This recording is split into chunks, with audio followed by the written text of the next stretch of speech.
man, I got the bus loaded up on a trailer, and I'm getting ready to take it to Longview, Texas to Oak Hill Automotive and have them do a tuning and valve check on it, just make sure everything's cool. Give a big shout out to my buddy Barry for letting me borrow his trailer all the time. My ship breaks down frequently.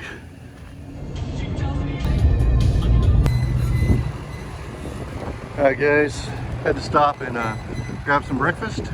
Heading on to Longview, Texas. Yeah, I've got one place right here for my weld that's coming out, but then the rest is this back. All right, smoke test is definitely showing a lot of stuff.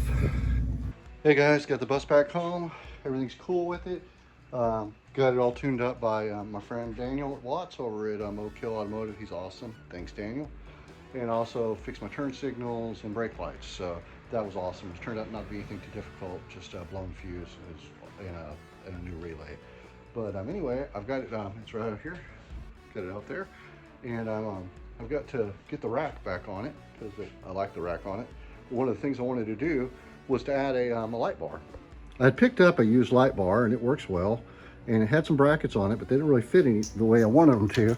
So I've taken them and straighten them out flat, put a groove in the bottom of them, and I'm about to weld them on and then paint them the same color as the rack. And then I should have a nice mount. It's below the rack, between the roof of the bus and the actual the rack. That way nothing gets interfered on the top of the rack. So we'll see how this goes. All right, that's what it looks like.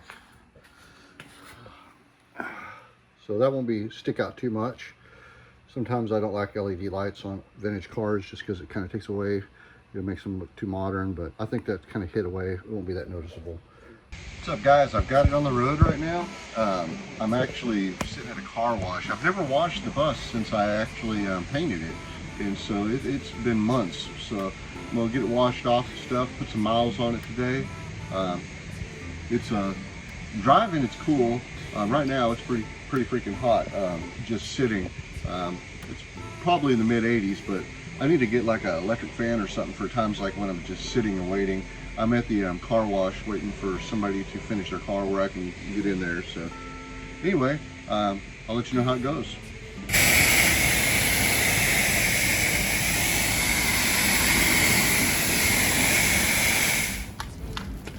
That's it. All right, that was the first wash. Looks pretty good.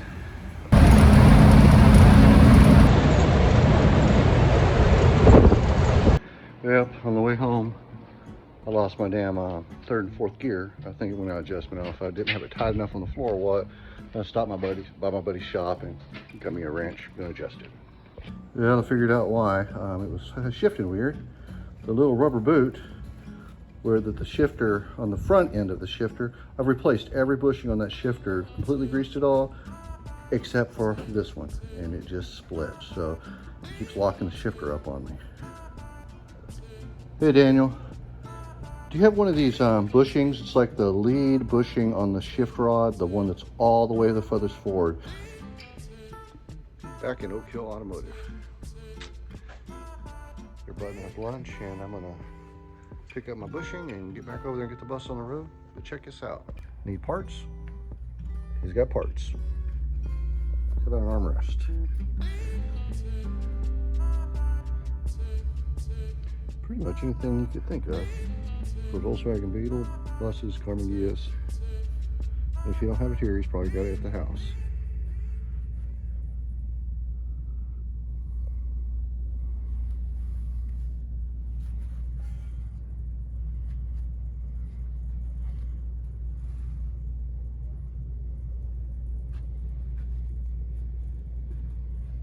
Yeah, it's just crazy amount of parts.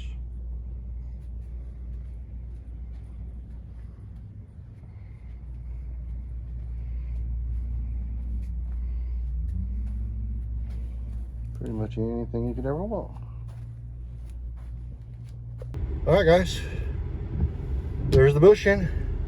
Rolling out from Oak Hill. Daniel Watts saves the day again. Well, I made it back home. Got the shifter fixed. On to the next task. All right, guys. I finished up the other light bar the other day. I came out today and welded on the brackets for the rear light bar. just where I've got something like if I'm in a place where there's limited light and I don't want to back into something and the backup lights won't be good enough. So I'll make sure that I got something on there. So yeah, that should be about it for the rack until I actually figure out how to wire it into the vehicle. So one of the concerns I've had driving the bus since I got back on the road was like leaning it out and burning it up again. And so I've actually been driving it with the vacuum advance pinched off. That way, until I could test the vacuum on it to be sure that when I was underway, I wasn't having any vacuum. I'm advancing it like at 55, 60 miles per hour because that could easily lean the motor out and burn it up. So I figured out a way to test it, and got like a vacuum gauge hooked up to the distributor. I'll show you what my setup is. I kind of wish that I would have had another 3 or 4 foot of vacuum hose, but I don't. So this is what I've got. I've got a gauge right here, and it's hanging from a bungee cord from the roof. And so I'm gonna go out and go for a cruise and get up to about 50 miles per hour and turn around real quick, look at it, and see if there's any vacuum. Okay, sitting at idle, I've got about 12 pounds of vacuum coming off that carburetor. So I'm not sure what that means. I mean, I expect that it's advancing it, but I'm gonna go ahead and make a run and check it while I'm going. Probably won't film that part. Guys, I don't know if you hear me, but yeah, everything's cool with the bus now. So I guess I'll leave the video at this, but man, really enjoying getting some mileage on here. I'm a couple hundred miles in now, and getting ready to add some solar.